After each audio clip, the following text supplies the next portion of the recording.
Hello, and welcome to In Between the Pages with James Lott Jr. I'm James Lott Jr., of course, here at JLJ Media, and we're talking to people who write books. I write books. This person writes books. I talk to authors who write books. Also, I talk to authors who write screenplays and songs. But today, it's about the book. And my mother used to always say, of course, that a good book, is really a good book is good to find. My late grandmother Mitzi, may she rest in peace, said a good thick book is good to find. Now, for you guys listening, you have to come to my page, I'm James Lott Jr. on Facebook or my social media to see how big this book is. It's 700 and almost 40 pages of text. He wrote this, folks. No AI, no other crap. He wrote this. And it is huge. And I read every page. I was so glad that I did. It's called the Kimoni Legacy Initiation. And he is a young writer I'm happy to feature on my show, Omari Richards. Hi, Omari. Hi, how are you? Thanks for having me. My pleasure. My grandmother loved thick books. And for me, this is the third biggest book I've ever read. Oh, wow. And I'm in my early hundreds. I read a lot of books. My bigger books were It by Stephen King, which was 1,000 pages. Yeah. The Stand by Stephen King, the unabridged version. I read both versions. I'm sure I read War and Peace in high school too, but those are those are big books. But for for fantasy and stuff, those are like the ones that I read that are the biggest. I would admit to. I read one book that was clinical that was around 1,000 pages. But that was something totally different. But this, you create a world. So congratulations. Thank you. First of all, I want to talk about you first a little bit. And I've been, because I know your family's from Dominica, right? The island Dominica. Yeah, the Commonwealth. Oh, yeah, nice. I've been there. Awesome. I went there once on a cruise. We stopped. It was one of the stops we stopped at. I had never heard before. My family's from the West Indies and from Puerto Rico. I know the Caribbean, but I never been there. Got a good time, had fun. It was very interesting. Have you been? Yes, twice technically. Once when I was like barely a couple months old. I don't remember it, but everyone in my family remembers it, so they keep telling me about it. So by proxy, I guess I remember it. And then once when I was 15, that was my first time actually going there, and then I could actually remember it with my parents. And it's a beautiful island. It's a beautiful place. The people are really cool. And it was nice to see my parents just in their home community because I've known them as immigrants my entire life.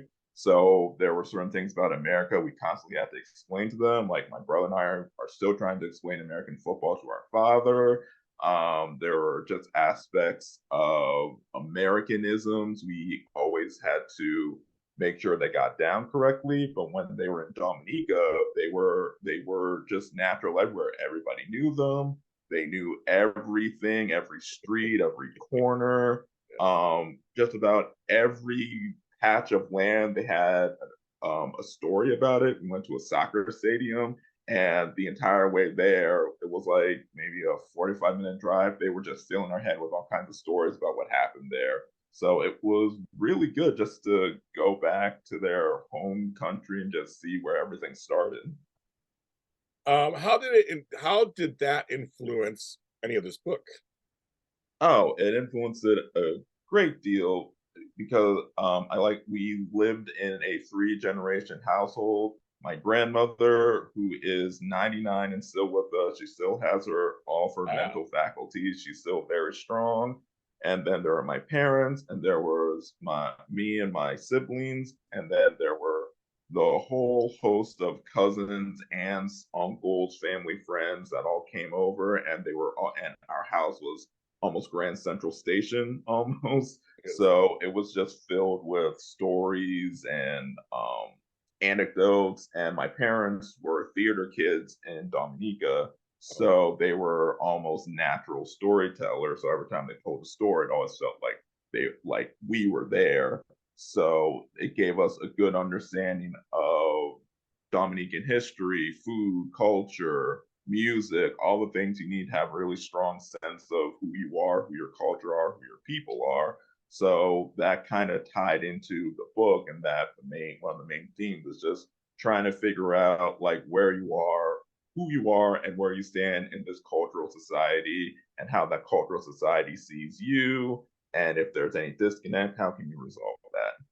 Yeah, we'll talk the book, the plot and everything and what's going on there. But that's right. You answered like 5 questions I was going to ask you, so thank you. I don't have to ask those questions because that's what I was wondering. Because no, we all, as I come from immigrant parents, so we all come from people who came from somewhere else. And you're right. When they're in America, it's something totally different. You know them a certain way. And when I went back to the Caribbean, I felt so at home. It was kind of crazy. I was like, oh, I feel real natural here. Maybe because it's mostly brown folks in charge. That's a little different, but it does. I mean, that does make a difference in America. Yeah, big Where you difference. live, because you live on the East Coast, don't you? Yes, I do. Yes, you live exactly where do you live? I mean, not exactly where do you live, but like what city? What city do you live? About the DMV, we call it the DC, Maryland, Northern Virginia area. We call that the DMV over here. So it's mostly around affluent Black and brown people and that whole area. So yeah. Yeah. Oh, and I know I'll be there in March. Actually, I'm going to be there. I know in March. No, but yeah. So no, I mean, so it's like when you go back to someone's homeland or natural space, you see them a whole different way, and it's a whole. You're like, wow. And so I'm sure your parents was like, we're home. We're home. I mean, you're home here too. It's your home also. But I'm Right. sure there's a different feel, and your book does give that kind of storytelling feel, which is very African. Which, as we know, the Caribbean, they all came to here to go through there to get to here and other places. So that's kind of your book. Your book does that. It's cool. Um, so were you always a writer growing up? Were you always writing stuff? More or less because I had a really strong stutter growing up to the point where I just didn't want to talk because it was just so difficult and embarrassing for me. And so my grandmother told me, because I kept pointing at things instead of saying things, she just said, if you can't say what you want, then write it down so I know what you want. So I started writing, and that just gave me more incentive to learn more words so I could actually write more words about what I wanted. And so that became writing to say what I wanted, writing, and then that became writing my inner thoughts, and then that became writing stories based on shows that I watched, and that became writing different plots for those shows, and that became writing my own stories. So, I guess you could say I've been writing for a very long time. And because you have parents who are arts people back at home, Yes, did they encourage you to do that, or were they more like, some of your parents get education, become a doctor, a lawyer, or this, right, get that in, you want to make right. the American dream, or were they very much like you feel arts inclined? Go ahead. Oh yeah, they were very much pro arts because they understood that art is as much important to any culture as it is having a fleet of doctors and lawyers because they were part of the major movement to get Dominica independent from Great Britain. And one of the major factors in which that was done was through protest music, skits, all Yeah. kind acting, all kinds of artistic activities. So they understood the value of art. So when I started to go into it, they were very encouraging. Of course, they wish I went to something with a more clear career path, obviously, but they understand the value of art. They understand the cultural impact art will have, and they always say, always try to create something of your own that no one else can take. So art is one of those things culturally that we create that almost no one else can take away. Yes, it's right. It's very true. And I support all the arts. Period. I mean, people know this in my field. I mean, I'm just all about the arts because it is. My grandchildren went to arts-based schools. Mm-hmm. There's some popping up now. The brand out here is Leonardo da Vinci, ironically. Those are school names. But I'm saying, but it is, and I have African American art on my walls. I mean, I'm very much about music and spoken word, and your book was very much of that kind of that genre of really give you a story you may not hear, you may not see, just by making them brown. That's already a kind of a protest, so to speak, nowadays. Yeah, just a little bit. They always say don't put the characters on the front on the cover art because you want the readers to imagine the characters. But my thought was, no, I want to give the readers a full snapshot of what they're getting, who they're getting, and what to expect. Is that funny how that is? That is something. It reminds me of back in the '60s when a lot of black artists would be on the cover. You just Right. have some either white person on the cover or just some Right. generic cover and to Right. release the song. You're like, well, that's not Dionne Warwick. That's not that's not Johnny Mathis. Or they're like they were that's what they did at first. They thought it wouldn't Right. sell because we get that whole it's too urban Yeah. or it's just for black people. I want to tell Right. you, this book is not just for black people. This is for black folks check it out. But it's a good story for everybody because we're talking about the genre too, because you throw some genres in there that again, I think we need to see more brown presence in because I'm assuming, you can tell me if I'm wrong, you're somewhat of a sci-fi fantasy, like you like all that stuff, don't Oh yeah, I ate all that stuff growing up. you? Would you say you're a nerd? Oh yes, I've That's been a nerd since I was like 7 years old. right. I love it. But a lot of these spaces we're not in there. It's like, and there's a lot of brown folks and black folks who like sci-fi, fantasy, western, futuristic, all this kind of thing. We should be in it. Superheroes. We're finally seeing all of that now. Right. So I Yeah, think your that book is was kind of, go ahead. that was basically my mindset because I was reading the fantasy book Aragon and then the Oh sequel yeah, Eldest by Crystal yeah. Paolini. And then I was near the end of the book, and then the two characters, Aragon and Rowan, met Nahwalla, who is pretty much the few black characters in the story. And then after they speak to her and she leaves, Rowan turns to Aragon, the main character, and asks him, "Does she dye her skin?" And then Aragon says, "No, her skin is always like that." And then I was reading that at 15, and I was like, they're acting like they've never seen a black person before. And I thought about it, and then within their world, it's majority European, and there's like a small corner for brown and black people. And then I thought about it again, I was like, okay, I guess they haven't. And then I thought about it for another minute, it's like, I don't see many black people in these genres or stories either. And then I thought, okay, I'll just write one. I know. Well, I love that. You can't see it, be it. I always say Exactly. can't see it, be it. And so let's talk about the book. Let's get to the book. The book is called Kimoni Legacy Initiation. I'm assuming it's the first of a It series. is. I had a It feeling. is. I just want to tell you, I found it. I could see this as a mini series, limited series, TV series, movie. I could see. But yeah, it has to be season after seasons after season. I can see it. Excuse me. There's a large cast of characters. There are three main, and I'll ask you about the three main. Why these? Is two of them are one's kind of become as an adult. The other two really aren't. They're teenagers. So it's like, so I guess my first question kind of be before we get into actual plot: is this book a YA novel or is it a general? Um, I How do want you view that? I want to say it's more general because some of the stuff that the characters go through, some of the stuff that they talk about, some of the But stuff, serious. some of the stuff that they, how they process things, I think are more in line for more general fantasy rather than YA. And I'm not saying that, YA readers can't enjoy it. Yeah. It's just from my perspective, I wanted something a bit more detailed and in depth in a way that I don't usually see in a lot of YA books.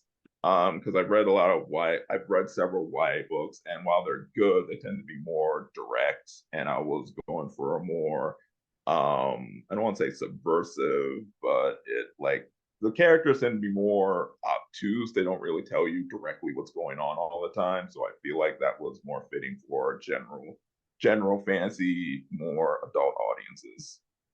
Yeah, no, folks, there's some stuff in here. There's some adult themes. When I say adult, not I'm talking adult as in what to say. There's cultural stuff, there's familial stuff, there's societal stuff, things that are taking on drugs, and also some otherworldly stuff. There's all kinds of stuff in here, magic, all kind of stuff. So let's tell people from your mouth to our listeners, to our viewers, what is the main story of this about? So the Kimoni legacy focuses on our three main characters, Kamau, Raziya, and Masilo, who are three siblings of the prominent Kimoni clan of the Kitwana Savannah. And two of them, Kamau and Raziya, are on the cusp of adulthood. And Masilo is an adult, but he's been an adult since he was 10 years old. And each of them have to grapple with different aspects of what being an adult within this society means, what their responsibilities are, what's expected of them, the costs they have to endure. And through all that, each of them discovers a portion of a conspiracy against their clan. So they all have to go out and try to stop a portion of that conspiracy. But the further they go, the more intertwined the conspiracy gets, and then they have to come together to ultimately try to bring a stop to it. Yeah, it's. I mean, and you really do. So, folks, I'm a person like I said. I just mentioned him, and I read Stephen King, so he's very expressive and tells you. It really paints a picture. I feel like you do. You paint a picture of the scenes, what's going on, thoughts, which I appreciate it. So I said I could. That's why I said I could start to picture it visually because it was That's like, right. oh, okay, which books are supposed to do, right? I mean, visually. So I felt like you did that. You accomplished that. So I felt like that was some sort of congratulations. I felt like you accomplished that. Thank you. So you did. I think you did. And it's also why I appreciate it was very Afrocentric. Hmm. And we just briefly said we just talked about why it's kind of semi-important for that a little bit. But how are you able to really well, I guess did the story was the story first or characters first? I guess that's my main question right there. Like which was it that like sometimes stories are character driven and they inform the story, and sometimes the story informs the characters. So what was it for you? A mixture of both because when it initially started, it was strictly Kamau's story. Um, Oh, and Maslow was going to be a posthumous character who died in the backstory. But oh, then as I developed Kamau and by extension developed the world, I realized that there was more advantages in having Maslow alive because I had to create this character as to why he was so revered and why he was so missed. And then the more I developed him, I was thinking, wow, this guy sounds really cool. Why is he dead? You know what? You know come what? back to He's not. life. Yeah, you know what? He's not dead. So, Love it. and so I guess it was mainly character driven because it was more so the characters making choices, and then I had to expand on the repercussions of those choices. And as I created those repercussions, plot points were created. So Kamau goes right when he was supposed to go left, and because he went right, X, Y, and Z happened. And because X, Y, and Z happened, A, B, and C happened, and A, B, and C connects back to Kamau. So long story short, I guess it was more character driven. Yeah, no, I mean, I like to have three characters. I think three main characters, so to speak. I like to we can follow each of their journeys, and also how they intertwine, how they interject. I like sibling stories. So Mm-hmm. I mean, you know what I mean? Like it's because, as we know, we have siblings. I have several. You can be from the same family, Mm-hmm. same situation, and have three different perspectives. And your roles are different depending on your age, Mm-hmm. right? So I kind of like that you gave us three perspectives of what each one is going through in this story. That was I'm glad you decided to go that direction. Yeah, yeah, me too. In retrospect, because as I was reading old drafts as I was working on book two, and then I was reading the stories strictly when it was just about Kamau, and I was like, something's really missing here. And I realized when it's just about Kamau, you don't get one side of the world, you don't get one dimension of an entire continent, and I was like, that's not enough. So so yeah, I needed three characters. I possibly might need more as we go forward. Yeah, I guess it's really good. Um, so I would say most of the story is told kind of in third person. Is that correct? Third person That's how I limited. read it. Yeah, as a narrator. Yes. How was that choice? Because you could write it several ways. I mean, what Mm. was that choice? Well, I was a big fan of the Song of Ice and Fire series by George R. R. Martin, and Oh I yeah. really liked how he uses third person limited because within third person limited, you only know as much as the character, so you only interpret historical events or major events the way that character understands them. So when you're in the mind of one of the Stark kids, the event about the sacking of King's Landing is is told in a completely different way than if you're in the head of Tyrion, a Lannister character, and he has a completely different perspective of that same event. And then if you go to a character like Varys or Littlefinger or Daenerys, their whole perspective is completely different because Daenerys is so distant from everything. When you say the sacking of King's Landing, she's like, "Oh, I was a baby. I don't really remember it." So it just changes the entire dynamic of each event, and it creates much more depth for that event as opposed to one person like speaking for everyone and everything about what this event meant. Yeah. I like that. I like that. I mean, guys, you give a full-bodied world in here. I mean, you really do. And now there are some topics that are kind of heavy that you touch upon in this book. And I'm just curious, like, what did the story just call for it? Because the location of where it is, where the story's set. Like, how do you choose to go those directions? Because it's not just some happy-lucky book. You just go, oh, it's made in the book. Like, there's some, we talk about child mutilation, I mean, there's other things, there are things in the book that you do touch on. Yeah, it was just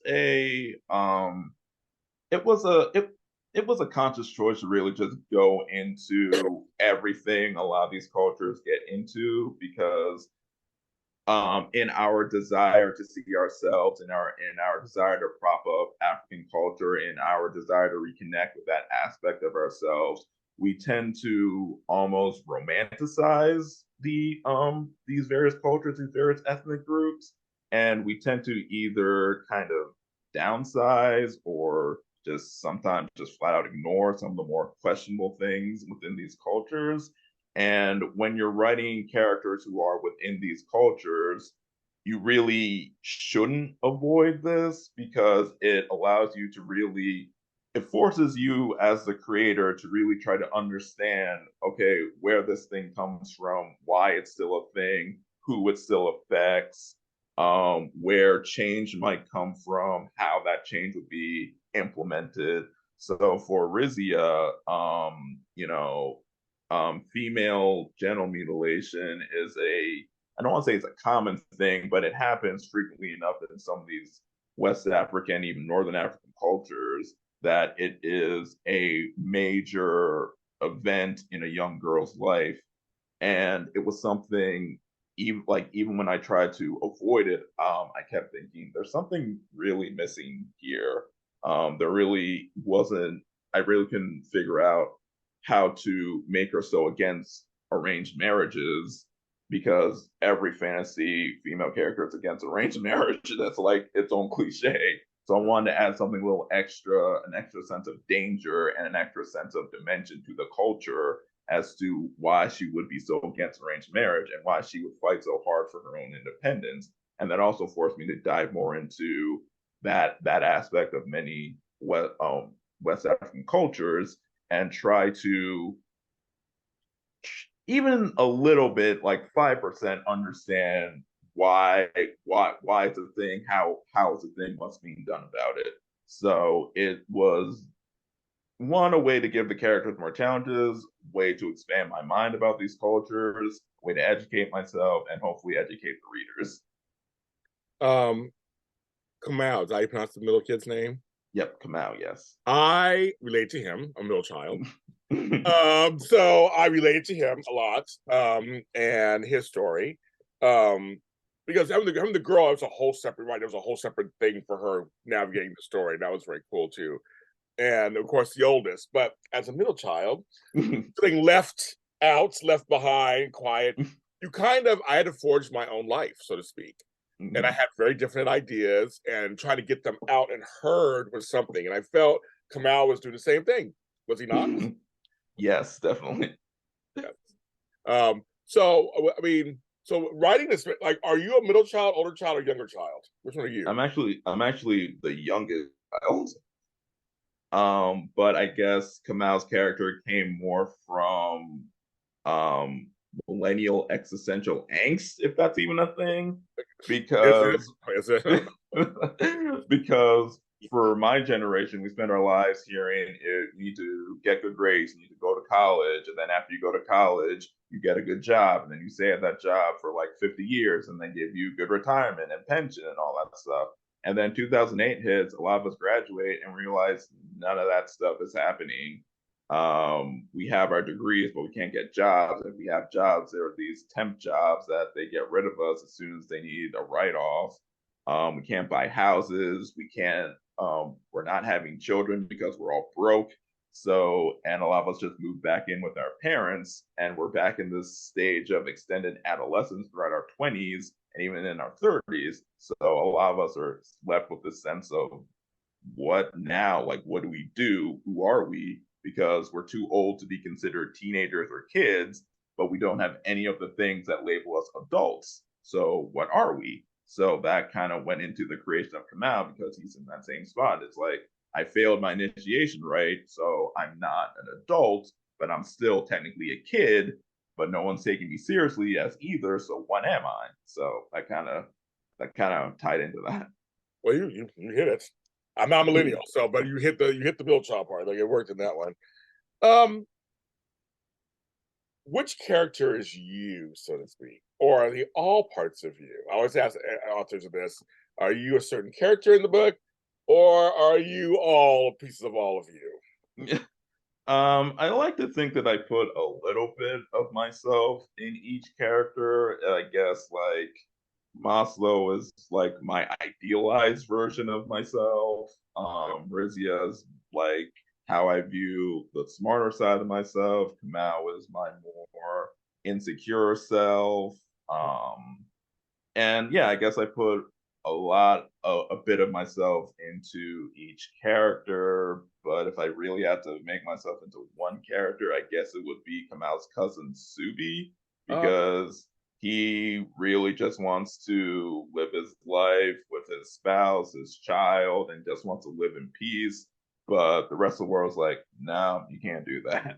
Yeah, yeah, that's already now because we call a show called In Between the Pages. On that pages about actually a process. So, how long did it take you to write this book, and what was your process?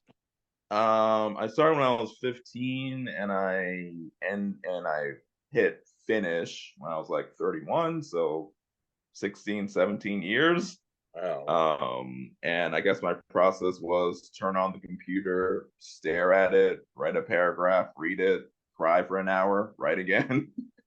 You said cry for that. Oh my god, that's hilarious. No, writing is not. Folks, don't understand. If you're not a writer, it's not easy. It's just not easy. No, especially with epic fantasy. Like I understand why most writing teachers say don't do epic fantasy as your first book, because there's so many things involved in the making of it that as a new writer you're just not really prepared for. But the characters kept speaking to me, and I had to do it. So That is hilarious. I know that's good. Yes. Um. Wow. So, well, we'll see. Now it's out. mhm. Your first book's like your first album, your first anything. It's from basically, like you said, for the last 15 some years of you. Well, now are you writing the second book? I am. Now, clearly, it probably won't be another 15, 20 years. It's gonna Hope be not. so yeah, 100. Well, I guess wherever it takes you, right? How long it takes you. But I mean, how are you feeling about this kind of the writing process of the next book? It's I won't say there's a bit more pressure because, with the first book, only I knew what it was about. Only I knew these characters. Only I knew this world. But now that it's out there and more people get into it, more people read it, everyone, like, I don't want to say everyone, but enough people now know the world that they now have their own interpretations. They now have their own belief of where the story is going to go. I had an interview previously with someone who read the book, and she brought up how the theme of empathy played a big part of the book. And then when she told me that, I was like, really? I don't remember putting that in there, but I guess it's in there. So it's kind of now it's more not only grappling with my expectations, but grappling with the expectations of other people, and just trying to find balance between the two and making sure no matter what the story is still of quality and it still rings true to the characters. Well, I feel like the book gives you hope a little bit. I mean, I because they hope. go through so much. I feel that's in the book for sure. That there's these voices who are trying to overcome these things, but there's hope. And if it can, and I feel like if it continues, that'll be kind of a through line. We're trying to reach something. These characters are all trying to reach this thing. So I did feel that in the book. Oh, nice. I did feel that in the book. What a book. The book is called The Kimoni Legacy Initiation. You can go to Amazon. It's right there. You don't have to even leave your house. You just go to Amazon.com on your phone or on your tablet or here on the computer and go over there. And you have paperback. You have this. Basically, it's also on Audible. Is it Audible to you or no? I'm working on making it into Audible. Hardest thing is finding narrators. I narrators. He's looking for friends. So soon, well, that'll be out. That'll be something will be happening in the future. But go out there and go get. And it was on Kindle, correct? Yes, it is on Kindle. So if you don't, I like holding books. Cool. But if you're like, I don't want to hold a book for your little, you just go get it on Kindle, and you will not be sorry. It's a good read, and I'd say run out and read it. Thank you, Omari Richards, for being on. Thank you for having me. My pleasure. When your next book comes out, I get you to send it to me. I need to also, well, you have to come back on. I want to see how this goes. We'll see how the story goes. Will do. Thank you. And if they want to talk to you more about the book or find you anywhere, where can they find you? I am on Instagram at Omari _A Richards. And I'm also on TikTok, OA Richards. And I have an official Facebook page, OmariRichards.com. I will put that on underneath the description, folks. You can see, get it there. I'm James Lott Jr. I'm everywhere. So just look for James Lott Jr. There's a few of us, but it's mostly just me. But you can find me everywhere on TikTok, all the way through to all the audio streaming service platforms and YouTube at JLJ Media, where you'll find this interview and others. Please support the arts. Support the arts of people of color. They're just as important as anybody else's. Check them all out. Support them, whether it's writing, reading, dancing, art, music, anything. Just support the arts. They're very important, especially in times like today where we need them desperately. And books can take you to other worlds. They take you away from what's going on. It's a wonderful thing to, as my thing fell over, they go through. So read. I'll see you next time.